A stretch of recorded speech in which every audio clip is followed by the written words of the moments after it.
Մարդու իրավունքների պաշտպանը անթույլատրելի է համարել փաստաբան Ալեքսանդր Կոչուբաևի նկատմամբ խոսքի ազատության իրացման համար իրականացվող քրեական հետապնդումն ու կալանքը։ Օմբուդսմենի հայտարարությունում նշվում է, որ կալանքի ինստիտուտի չարաշահումը վտանգում է քրեական արդարադատության նկատմամբ հանրային վստահությունը, իսկ խոսքի ազատության սահմանափակումը կարող է իրականացվել միայն ծանր եւ իրավաչափորեն հիմնավորված դեպքերում։ Պաշտպանը մտահոգիչ է գնահատել ազատությունից զրկելու փաստը, երբ հանրությանը չեն ներկայացվում բավարար հիմնավորումներ։ Այսօր իդեպ մի շարք փաստաբաններ հայտարարել են գործադուլ ի նշան Կոչուբաևի հետ համերաշխության։ Եվրամիությունը մինչև 2.5 միլիարդ եվրոյի ներդրումներ է իրականացնում Հայաստանում։ Եվրամիության դեսպան Վասիլիս Մարագոսը հայտնել է, որ դրանք ընթացող կամ նախապատրաստվող մի շարք ծրագրեր են, որոնք ներառում են Սիսիան-Քաջարան ճանապարհի եւ թունելի կառուցումը, կանաչ-Երևան նախաձեռնությունը, Երևանի հանրային տրանսպորտի բարեփոխումները, ման ավտոբուսների ձեռքբերումով 50 մանկապարտեզի վերանորոգումը, ինչպես նաեւ Հայաստանի եւ Վրաստանի միջև էլեկտրաէներգետիկ համակարգի բարելավումը։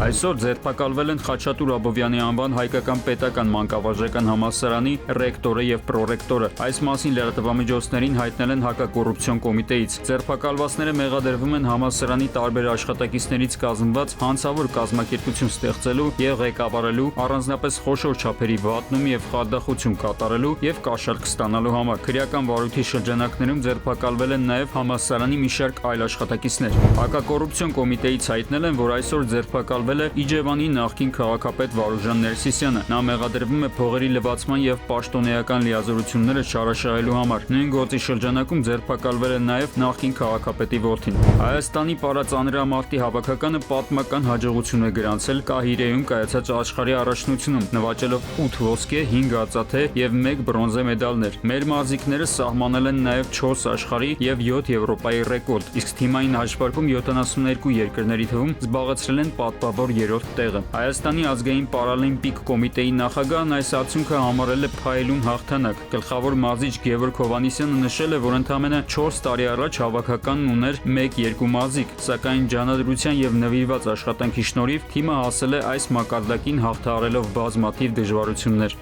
Արմեն Նաթալյան, ժամը լրատվական։